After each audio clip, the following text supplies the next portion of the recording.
From bank robberies to shooting rivals at point blank range, today we're breaking down some of the wildest crash outs the rap game has ever seen. Lil Fat once had real buzz in Chicago's drill scene, but everything fell apart when his street life spiraled completely out of control. What started as music momentum turned into one of the most violent downfalls the city has seen. Lil Fat, who repped the 800 set, was already known for reckless behavior, even bragging online about shooting a pregnant woman and causing her to lose her baby. By 2020, things escalated even further when he was allegedly involved in the killing of a man named Curio from Murder Town during a supposed gun deal. According to reports, Lil Fat and his associate Lil Twin set Curio up, killed him, and stole his weapon.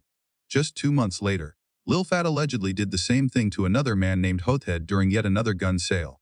Rumors began circulating that he already had multiple bodies on his name, but the violence was far from over.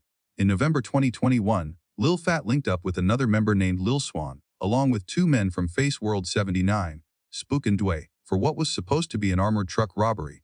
Dway was reportedly Lil Fat's own cousin. Before the robbery, Spook and Dway stole a car to use during the hit. The group pulled up to a Bank of America on 83rd and Princeton while security guards were loading an ATM. They demanded cash, and when things went left, gunfire erupted. One guard, Landa Hartz, was killed, another was shot twice, and a third returned fire. The crew fled the scene without any money. Just 30 minutes later, they robbed a Boost Mobile store instead, walking away with nothing but stolen phones instead of the 50,000 they expected from the bank. Authorities believe Lil Fat was desperate for money, which may explain what happened next. After the store robbery, Lil Fat and Lil Swan sat in the back seat while Spook and Dway were up front. That's when Lil Fat and Swan allegedly opened fire, killing both men and causing the car to crash into a tree. The two fled into a nearby house, where witnesses later claimed Lil Fat told someone inside to call the police and report that there were bodies in the car. By that point, law enforcement was already hunting him for the bank robbery, and SWAT teams eventually arrested both men. Even though Lil Fat had a reputation as a shooter, his own gang cut ties with him after he cooperated with authorities and tried to place the blame entirely on Lil Swan. He's now facing life in prison for the deaths of Landa Hartz, Spook and Dway. But even jail couldn't stop him from crashing out.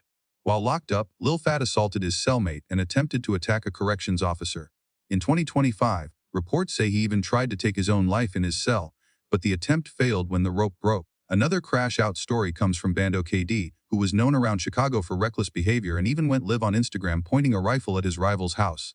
Bando represented a BD set called M-Lock and was allegedly active in the streets. In March 2022, everything changed when Bando and his associates opened fire in the middle of the street at a car they believed belonged to their enemies. The shots missed their target, but one bullet struck an innocent young girl in the head. She died 3 days later, on her birthday. The entire incident was caught on camera, and an anonymous tip led police to Bando. He stayed free for a while, but authorities eventually caught up to him shortly after he was shot himself. Still recovering from his injuries, Bando was arrested, only for his situation to get even worse behind bars.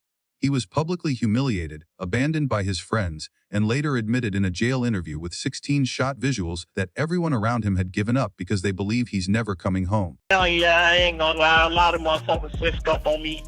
They act like they was up for me, they ain't really up for me, but that's jail shit. I got that like shit, that was showing me who was. When people think about rappers, they usually picture fame, money, and success. But for many artists, crashing out destroyed everything they worked for. Take Rod Wave, for example. Fans see him as an emotional artist making pain music, but his past tells a darker story. He was arrested for violent crimes as a teenager, spent time in juvenile detention, and even after becoming famous, he kept getting into serious trouble.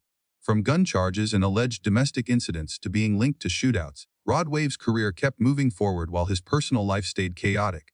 Even after earning a Grammy nomination, he was arrested again for drugs and weapons, proving success doesn't automatically change street habits.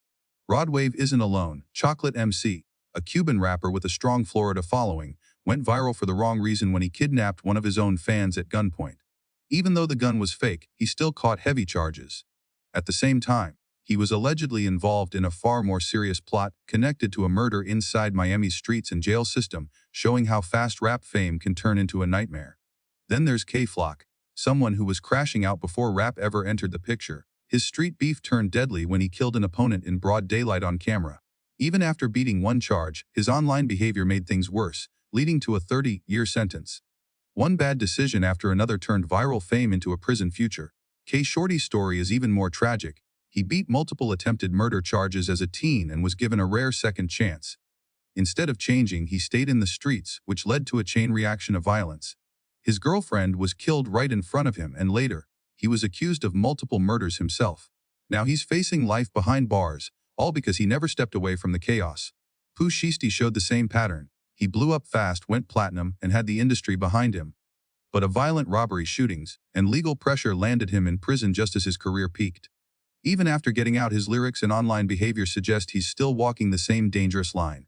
Famous Dex had talent and momentum, but drugs, violence, and public meltdowns ruined his rise. From pointing guns at fans to domestic abuse cases and sweat standoffs, Dex kept sabotaging himself. Every comeback was followed by another crash out.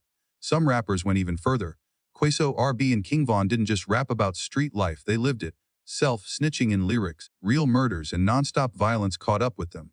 Von never escaped his past, and his final crash out cost him his life. Others like YNW Melly, Max B, Shyne, and Silento prove that talent can't save you from bad decisions. From killing close friends to taking falls for powerful figures, to shocking acts of violence, each story ends the same way: jail, exile, or death.